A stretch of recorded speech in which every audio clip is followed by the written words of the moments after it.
Earth Store Bodhisattva Sutra, Contemplating the Karmic Conditions of Beings, Part 2 of 6, on Between Master and Disciples, given in English on August 9th, 2015 in France.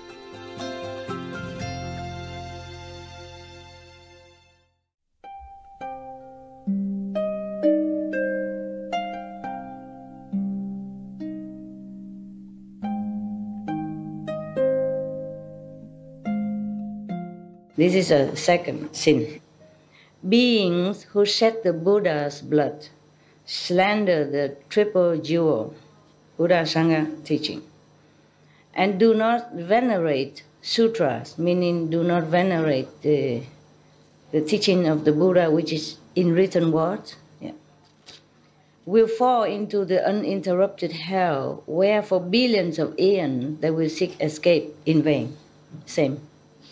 Killing parents, harming parents, killing parents are worse, and harming Buddhas, disrespectful to the Buddha, the Sangha, and the teaching. Same stuff. Slander, slandering the Buddha or the Sangha or the teaching. Yeah. Beings who usurp or damage the property of the eternal dwelling, who defile bhikkhus and bhikkhunis, mean monks and nuns of the high order, who commit sexual acts within the Sangharama, mean within the ashram, or who kill or harm beings there, will fall into the uninterrupted hell, where for billions of aeons they will seek escape in vain. Same stuff. Beings who seem to be shramanas, but in their minds are not shramanas, who destroy the things of the eternal dwelling, meaning in the ashram of the Buddha, the temples, who deceive lay people, who go against the precepts, and who do many other evil deeds, will fall into the uninterrupted hell, where for billions of aeons they will not be able to escape.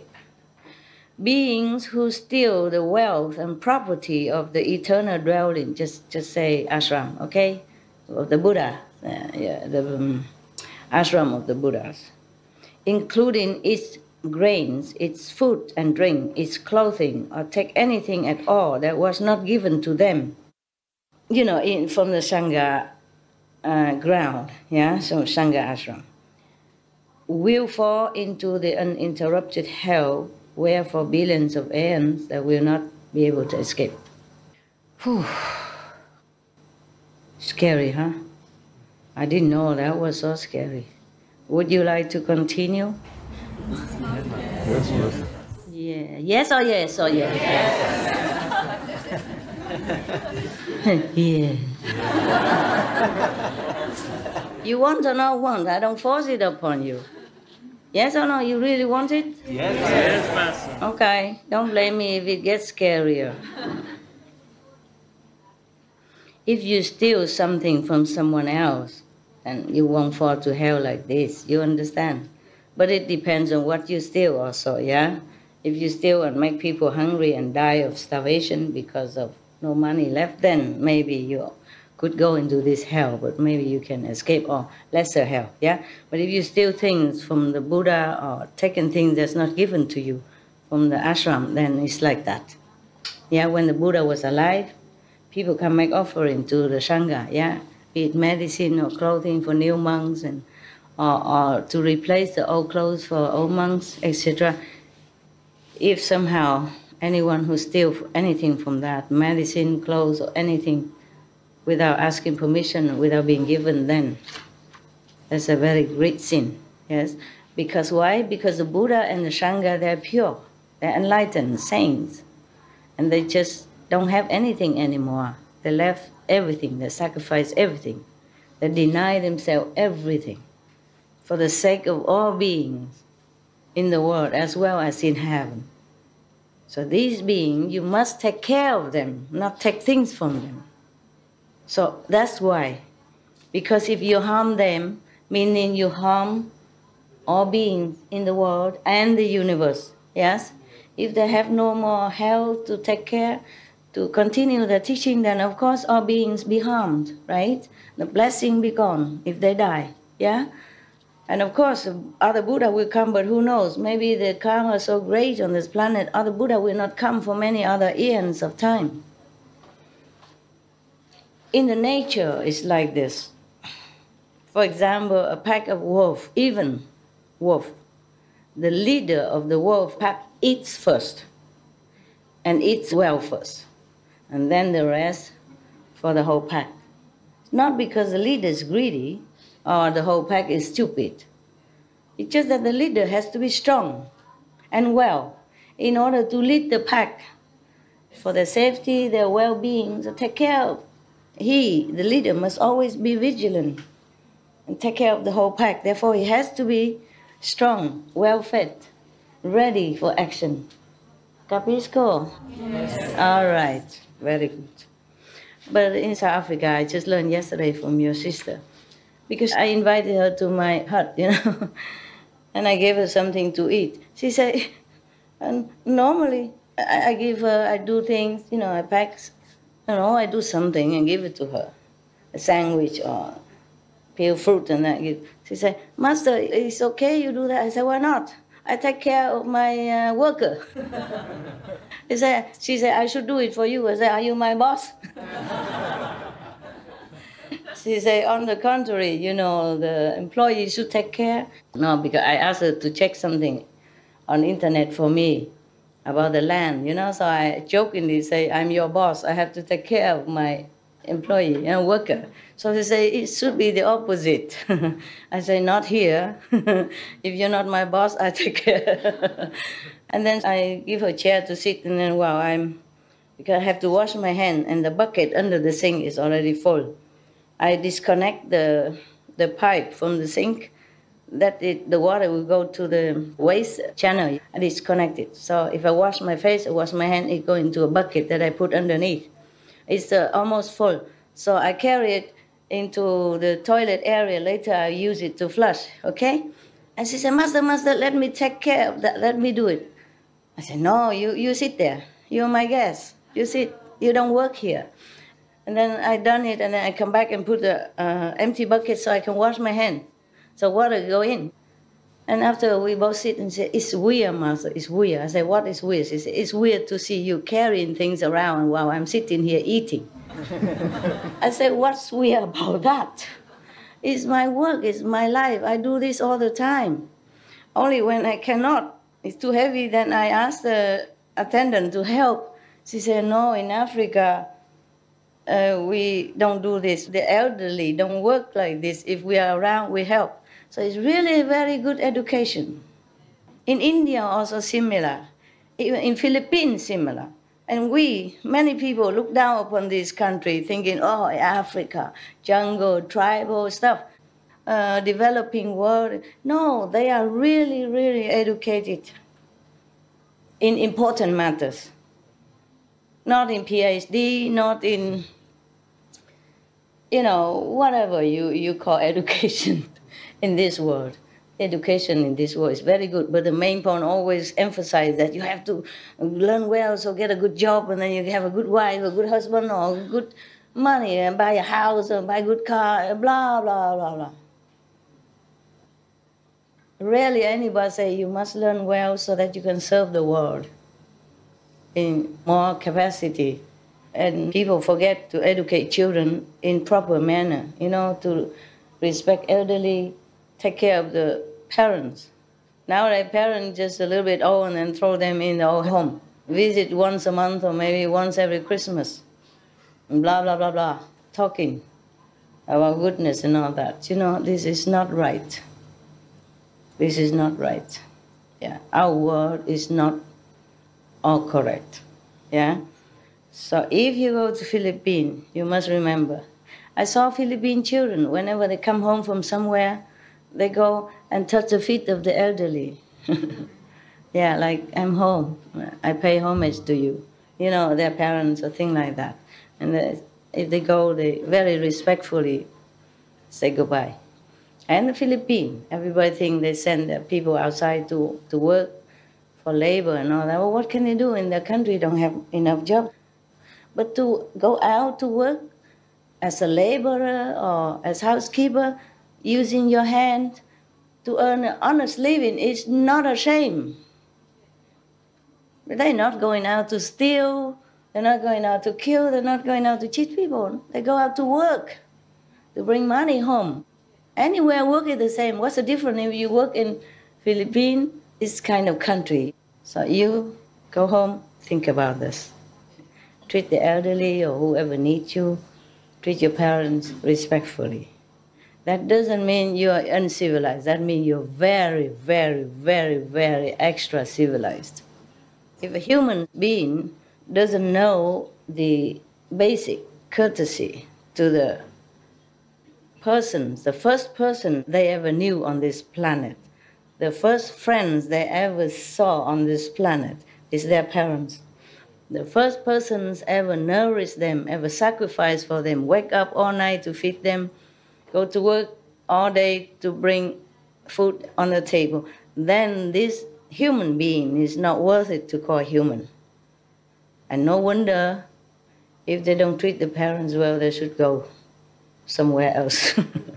You know, as the Bodhisattva says, should go to hell. If you're not filial in some lesser degree, then you probably don't go to this forever hell, just some other kind of hell. You have to learn. You have to go there to learn the suffering, to learn how your parents suffer by your rebellious action or words or impolite replies. There are still these minimum standards of goodness, to the parents at least. Yeah. Parents are the only first two friends you see in this world when you come out, and the two best friends that accompany you through your life. Yeah, so they are the best. You're lucky to still have parents. Go home and think about that, and think of how your mother, father have to wake up all day, all night for you and work all day and go through a lot of sacrifice just to bring you up, yeah, so that you're educated in the universities for just some worldly repeated knowledge. Rarely anyone teach you about God. But I'm not sure if the one who teach you about God knows anything about God. That is another problem. And then misinterpretation also about God. But it's okay, at least the name God is mentioned. Yeah? And God doesn't mind. As long as you remember somebody called God, and then in the time of trouble, or they pray every day before they sleep, then is also some goodness in it and some protection for them. But many families don't teach children this way. So when they have trouble or everything, they don't know where to turn to. The parents are not always there 24 hours. Nowadays, they're both working. So if in time of desperation, they should know there is God, there's angels, there's Buddha, for their peace of mind. Yes. Research have found that people who believe in God, you know, who pray and all that, has more calmness and peace during time of emergency or in trouble, in sorrow time. They're more composed, more at ease. Earth Thor Bodhisattva continued, "Worthy Mother, beings who commit such offenses will fall into the fivefold uninterrupted hell, where they will constantly seek for temporary relief from their sufferings, but will never receive even a moment's respite, not even a moment of rest." Lady Maya further asked Earth Store Bodhisattva, "Why is that hell called uninterrupted?" The Earth Store Bodhisattva replied, "Worthy Mother, the hells are all within the great Iron Ring Mountain. The 18 great hells and the 500 subsequent ones each have their own names. There are hundreds of thousands more that also have their own names. The uninterrupted hell is found within a city of hells that encompasses more than 80,000 square miles. That city is made entirely of iron, metal. 10,000 miles above the city is an unbroken mass of fire. Within the city are many interconnected hells, each with a different name. There is just one hell called uninterrupted. The wall of that hell is 1,000 miles high. Can you imagine? And we think the Everest is high already. Totally made of iron and covered with a fire burning downward that is joined by a fire burning upward. Nowhere you can go. Incredible. Please rethink about how we react in this world.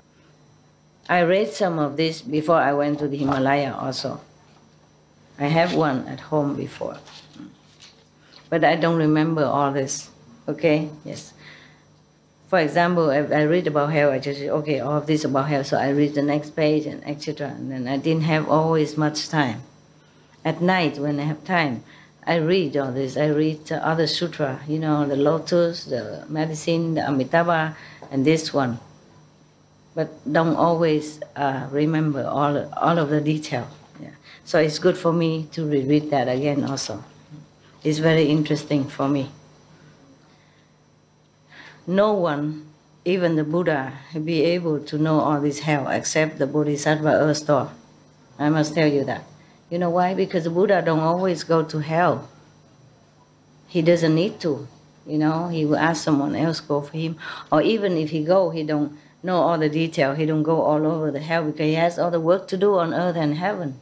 So Bodhisattva earth store, he or she specialize in saving beings from hell. Whoever have just a little tiny grain of merit left, he would try to find excuse to rescue that being. Imagine he just went to hell once to look for his mother, just because he has such a power to contemplate on that Buddha name for one day, one night first. And then we go there. Of course, he's still thinking of that Buddha. Therefore, just that merit saved all the beings from hell that time. No matter how many beings go into whatever hell, it's never full. It's not like a prison, say, okay, we have no more space. No matter how. Just like heaven, no matter how many people go into one level of heaven, it's never filled.